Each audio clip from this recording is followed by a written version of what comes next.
Thank you, Anthony, for joining us. To begin, in terms of hedge funds, as you know, the overall performance of hedge funds has lagged the market in recent years. CalPERS, the largest pension fund in the country, made headlines by saying we're getting out of this. What is that a sign of? Either the hedge fund industry is going away and is only sustained because there's nothing else around with the Fed suppressing interest rates, or is this a sign of the bottom? When a big one gets out, does that mean this is the time to get in? So the questions are going to get easier or harder from here. I mean, that was a good start, Steve. But the short answer is that there's a lot of reasons why the industry's underperformed. The main one has to do with something you often talk about, which is Federal Reserve monetary policy. So the policy since March of 2009 has been to hammer down the rates, artificially stimulate the market. This makes it impossible for about 40% of the hedge fund managers to perform. If you look at the overall hedge fund manager index, 40% of it is in long-short managers. And so if you're long something, you're doing great in this market, but I got to tell you something, Steve, if you're short something, even if you're right on the security analytics, you're going to be wrong on the momentum of the market. And so what's happened to the long-short managers is the longs are going up, the shorts are going up, and they have this little tight spread. They're making 3, 4, 5% when the market's rip-roaring and the media is writing all these nasty articles about them.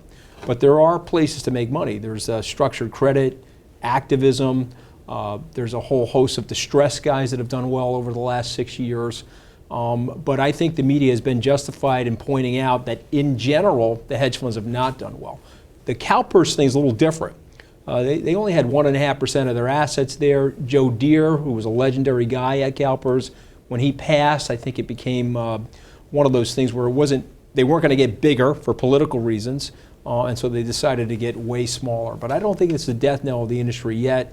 In fact, I'll make a prediction that we'll look back 2 or 3 years from now and say that they caught the bottom of the hedge fund performance market.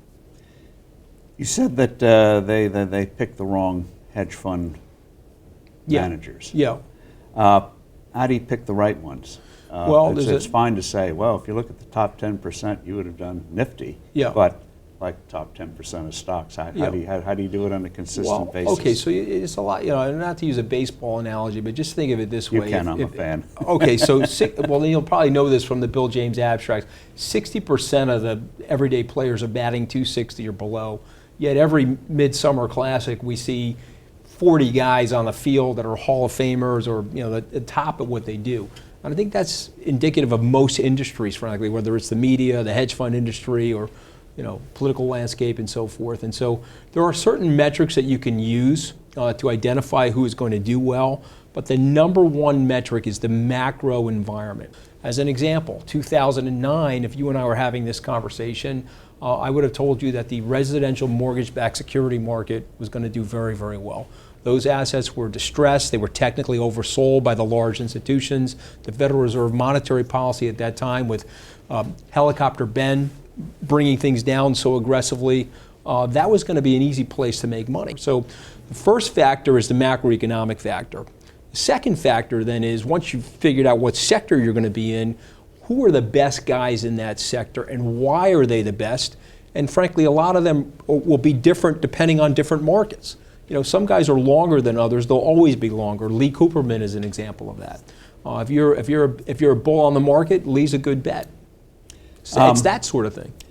So how do you answer Burton Malkiel and others who say everything always trends to the mean? You can have a good surge upward, but it always comes down to the middle. Well, listen, I mean, we've all read his classic. I've given it to my 2 sons to read.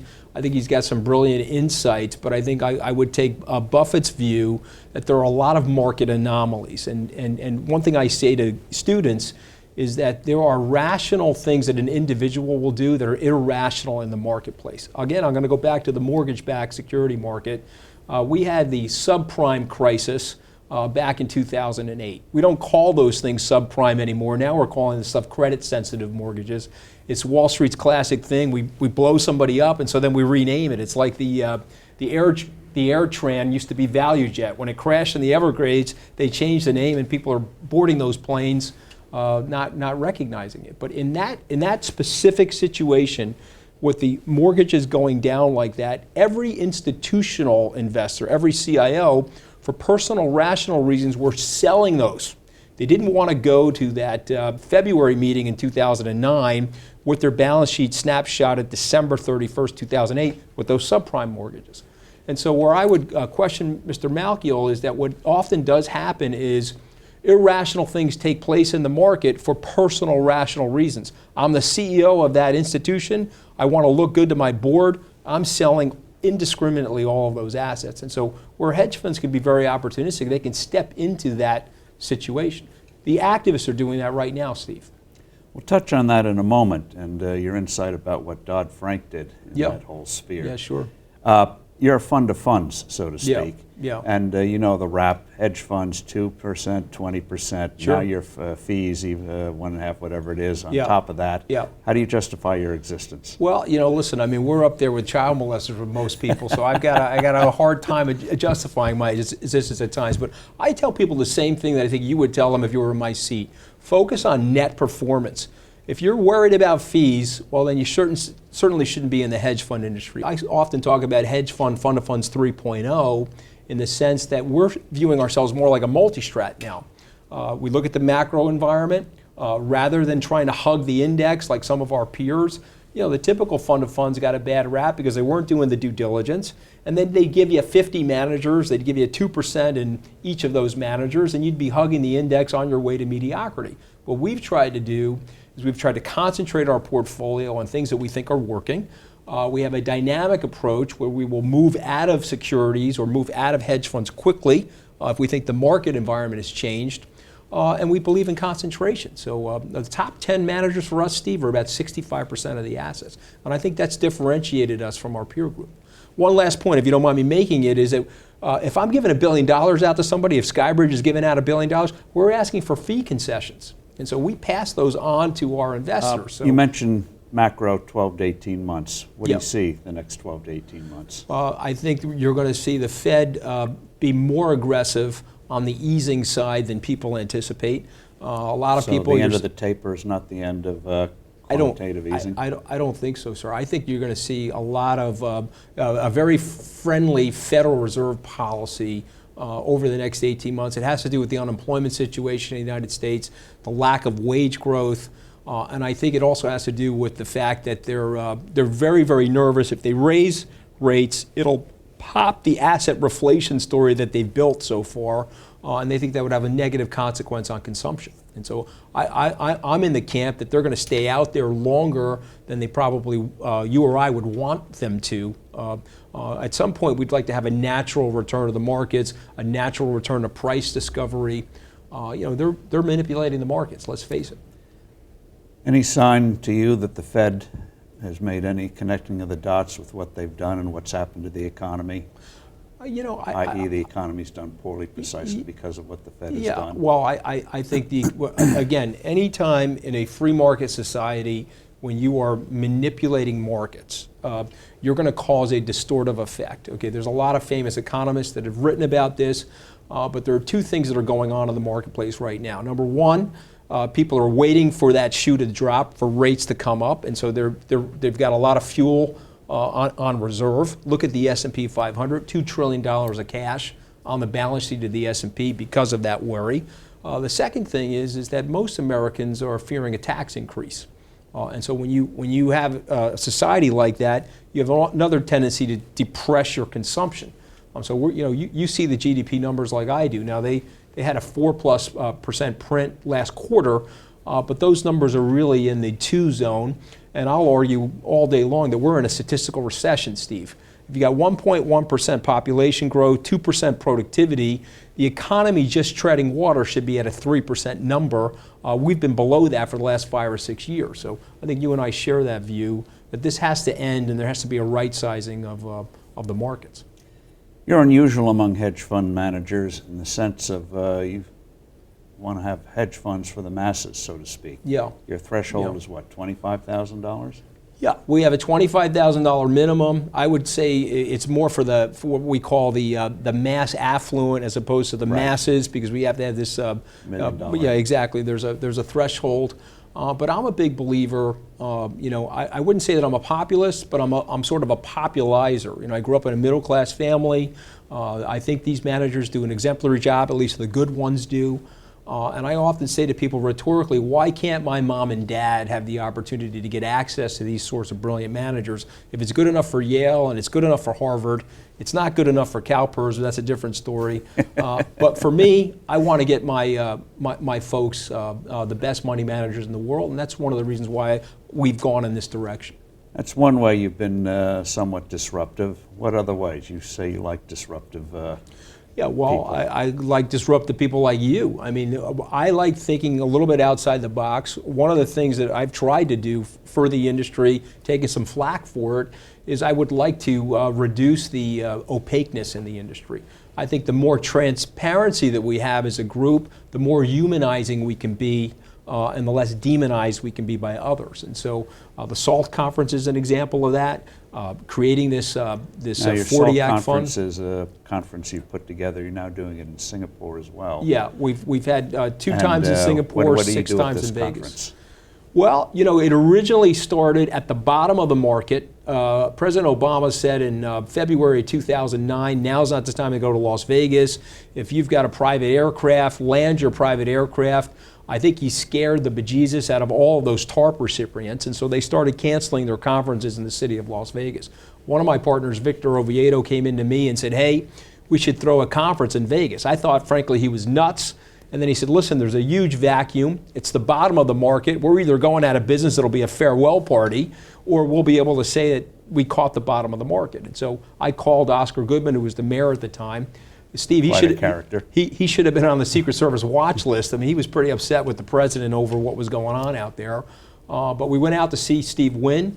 We did our first one in the Encore Hotel. We had about 500 people. But it wasn't until the second year that we got more aggressive. We hired President Clinton to come out there. I got Governor Romney to come out there, as I'm a big supporter of the governors. And then it built nicely into about a 2,000 person event. And again, it's open to the media. Your team has been out there. We've had television broadcast teams out there. And again, it's trying to humanize our industry, try to offer some economic value to pension funds, high net worth individuals, state treasurers, et cetera. Have you been audited yet because of defying the president? The audit, well, yes, unfortunately. I mean, look, let's put it this way. When you're in our industry, you're a target. Right. And if you have a big mouth in our industry, the bullseye is a little bit bigger. You mentioned earlier, and I want to get into your approach right now about event-driven and define it, but begin by saying every 30 years, corporate America needs a shakeup. Yeah. And give us a little background on that and what the shakeup you see happening now. Well, I didn't learn an awful lot at Harvard Law School, but there were 2 things that I learned. Number one, avoid lawsuits at all costs. Obviously, you recovered from that education. I did, yeah. I'm a recovering lawyer for sure. But the thing I really left an impression on me was Dean Clark, who became the Harvard Law School dean, was our corporations professor. And he said that the corporate income taxes have to be reformed every generation. Because as you know, because you're a flat tax advocate, as am I, but as you know, when you have the reform, then you get what we call the layering effect. The Congress goes out and layers thousands and thousands of pages of code onto the old reform. And so he said, if you don't go every generation with a reform, you get the situation which we have today, where the CEO is as focused on avoiding taxes as they are making stuff. And so we're seeing that now. I think what the president is doing is outrageous, frankly. Him and Secretary Liu, this whole thing to prevent the inversions is changing the goalposts once again. I think I mentioned this to you one time ago that I went to law school with the president. I'll confess, because it's part of my Catholic upbringing, that I did support him the first time because I knew him personally. But he lost my support in 2009 when he abrogated 800 years of contract law in the General Motors dispute, where he basically went to the creditors and said, look, you got to take a different deal. He gave more to the unions. The creditors said, well, wait a minute, we don't have to take that deal. He said, oh, yes, you do. The federal government's putting money in here. And those fixed income holders said, well, we don't need that money. We can just auction off these assets and restructure the company. And I think when you change the law and you change legal precedent, particularly contract precedent, you're adding risk premium to investments. Foreigners take good notice of that, Steve. And so if we don't get corporate tax reform, you're going to see a lot more tax avoidance schemes going on. That's going to be depressive on the economy. Good for activists, though. And then in terms of the 30 years, you mentioned the junk bonds in the 1980s. Yeah. What do you see unfolding now? Well, and then explain how Dodd-Frank actually, instead of empowering mom and pop, has empowered activists. Well, absolutely. Big shareholders like Carl Icahn. Well, let's talk about that. So Carl was in that junk bond space in the 80s, and you had the junk bond activism where you were getting the corporate reform that way. You're either going to be less of a fat cat CEO or Henry Kravis or Carl Icahn, or pick one of those guys who's going to come in and buy your company and restructure it for you. And they used Michael Milken's junk bond financing to do that. Today is a different story. You're getting activists. And so what happened here is in the Dodd-Frank legislation, Steve, there's about 90 pages of the 2,200 pages that are dedicated to minority shareholder rights.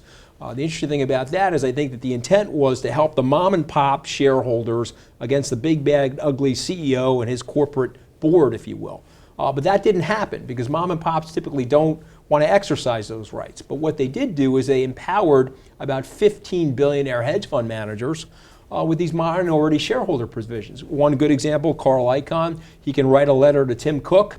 He can own only 1.6% of the asset of Apple. He can call Tim Cook and say, I want a share repurchase, I want a dividend increase.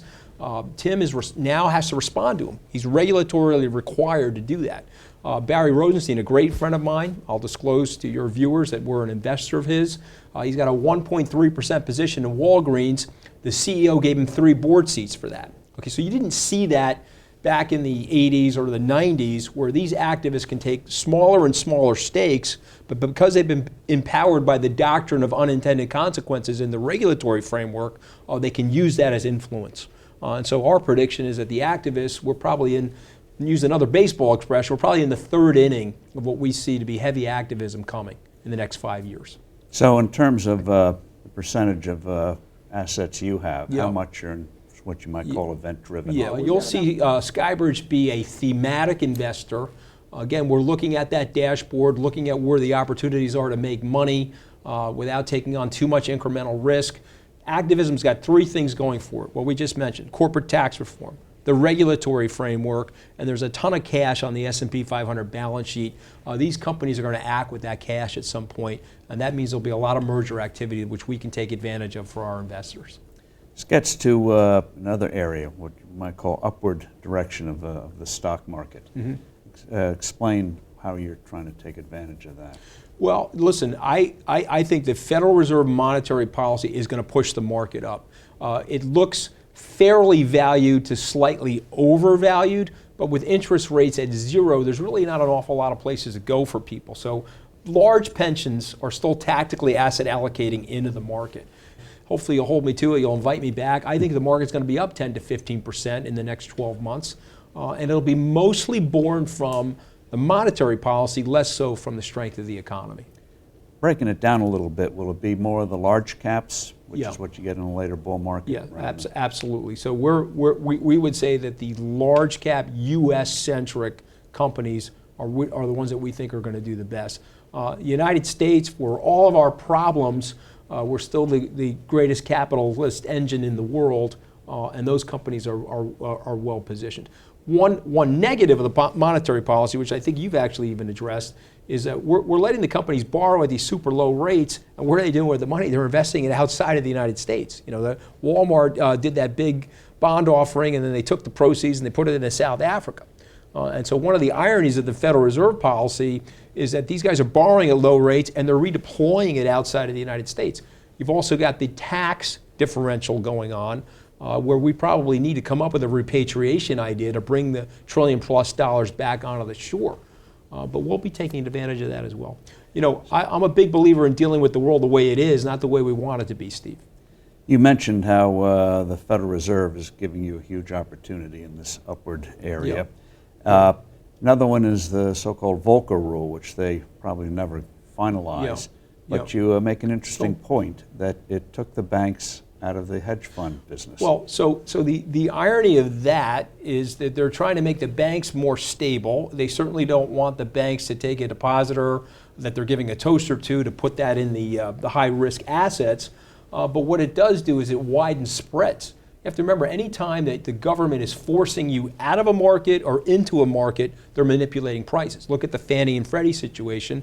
More and more people going into home ownership manipulated those prices.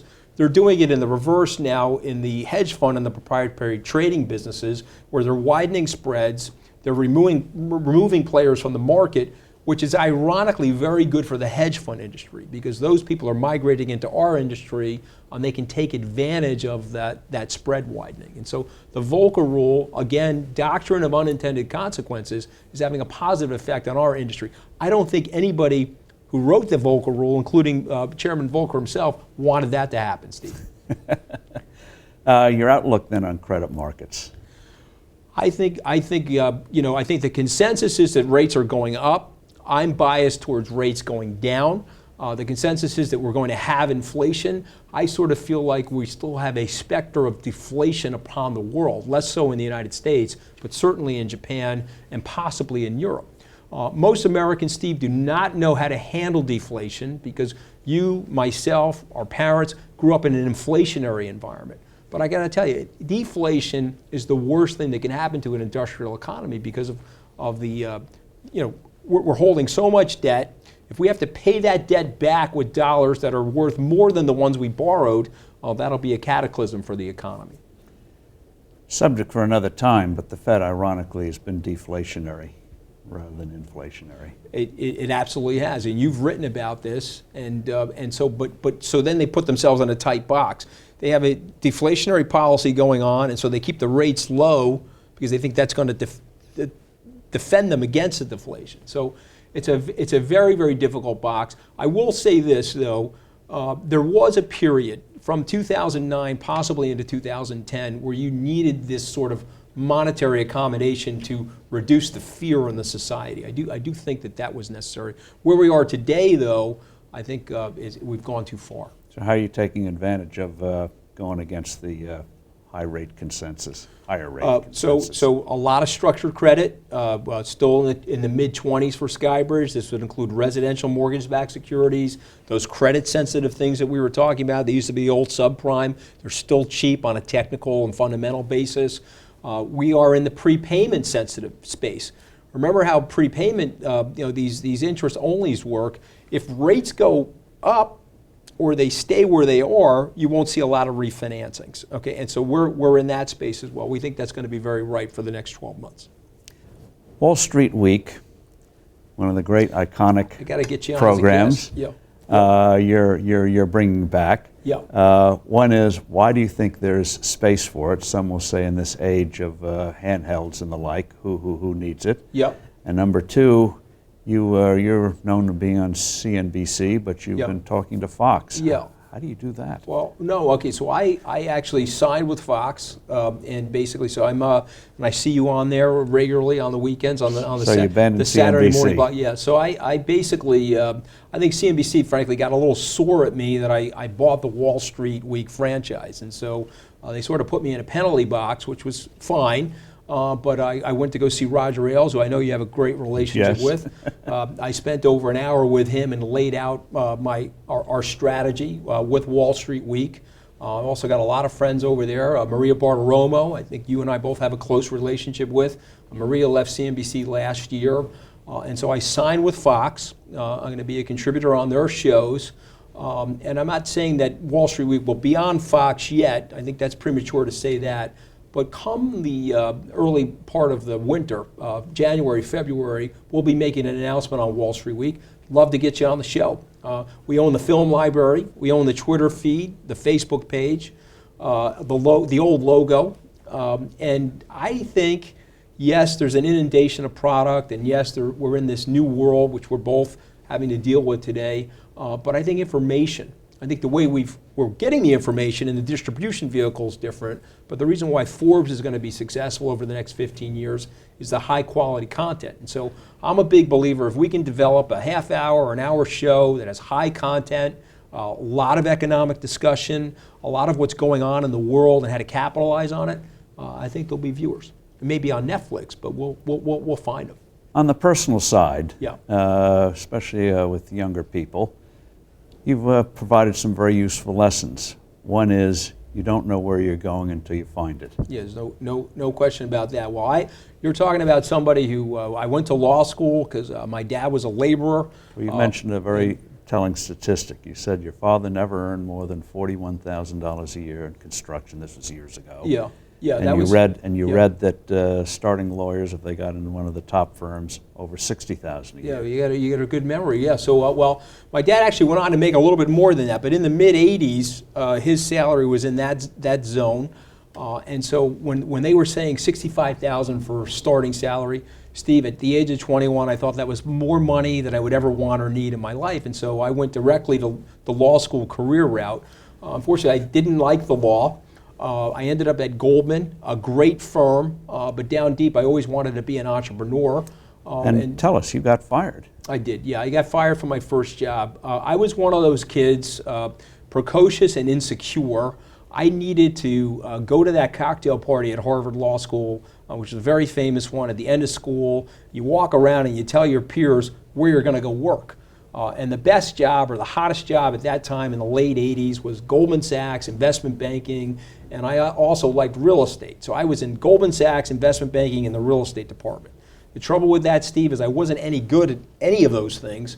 I didn't have the spreadsheet training or the analytical training, and so about 18 months after I'd gotten that job, I was fired, which was one of the more painful experiences of my career. I did write about it a lot because I think it's important to tell younger people you can have some fits and starts in your career. Things could not go necessarily the way you're planning. We want our lives to be on a 45-degree slope, but what do we know about markets and our lives? They're cyclical and they go on a jag more than a slope.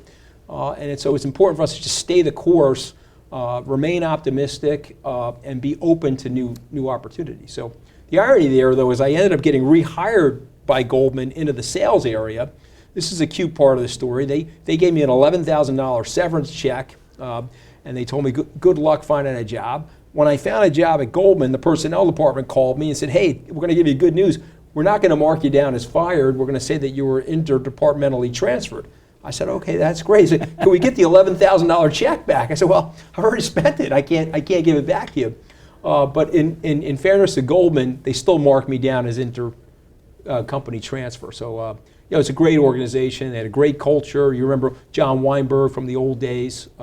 This was a guy that had some great expressions. One I'll never forget is that some people, Steve, grow, but other people swell. I thought that was one of the more beautiful lines that John said about life. You keep yourself together and stay grounded. Sometimes good things happen in spite of ourselves. Right, exactly. Tell us the story about Lehman Brothers, how you were forced to sell the stock. Well, that's also another interesting twist in my career. I was super confident about Lehman and the direction of Lehman. But again, because of my entrepreneurial bug, I wanted to leave. And so when I left in March of 2005, I petitioned the firm to allow me to keep my options and the stock associated with my sale of my first company. And so they said to me, you had to go before this personnel board and they would review it. And I made the claim that I wasn't going to be at a competitor. And Lehman actually had an investment in our fund and I had a good relationship. And they said, yeah, you got to sell your stock. And so I was forced to sell in April of 2005 in the 40s. Lehman Brothers, if you recall, went from 40 to about $89 a share. I was trying to stab one of my eyeballs out, Steve, with like a butter knife. I was so upset at that move. And then, of course, we know in September of 2008, Lehman became the largest bankruptcy in history. So I like telling students this story because it's a case of what you know, what you think you know with great certainty, and sometimes the things that you think you know with great certainty, that Lehman was going to $300 a share, is in fact something you don't know at all. And so it builds the case for diversification. It builds the case for rechecking your analysis. And one of the things I always say to our guys at SkyBridge, let's relitigate this portfolio with the assumption that we're wrong about a lot of the things that we're thinking. Good story on that was Howard Hughes back in the 1950s when he's head of TWA, which was then the second largest airline, one of the largest airlines in the world. And unfortunately, he was losing his facilities then. And he went out and bought a bunch of jet aircraft because he thought that was the future. But he just went bonkers on it. So the directors got him removed and forcibly had him sell the stock, Wow. which turned out to be the high, Yeah, $86 a share. There you go. And he was furious, but he got several hundred million, and we all know what happened to TWA. Wow. You see, so I mean, sometimes you create some of your own luck, but God, all of us entrepreneurs know that a lot of our success is providential. Now, talking about providential, one final question. You have a little piece of the Mets, Yes. which has been character building for fans in the recent years. It's been very painful, Is Steve. Is Providence going to help them next year? Well, you know, Is management going to get some good players? Well, you know, listen, we've got great pitching. We've got a shortage of hitters. But I am a fan of Jeff and Fred Wilpon. I know they take a lot of flack from the other fans, but I know the guys personally. And so when they invited me into the partnership a few years ago with Jim McCann from 1-800-Flowers, I readily accepted. I'm a diehard fan. It's been very painful. I've often tweeted out on my Twitter handle, why do I care so much? But I watch these games even when they don't matter. But I do think next year we're going to be okay because we've got Harvey coming back. We've got DeGrom. And my guess is they'll get us a good power hitter in the outfield. No more predictions of 92-game win seasons. Oh, man, that was a painful one, yeah. Yeah, I think Sandy's regretting that prediction. Anthony, thank you. Thank you. Enjoyed it very much. Thank you.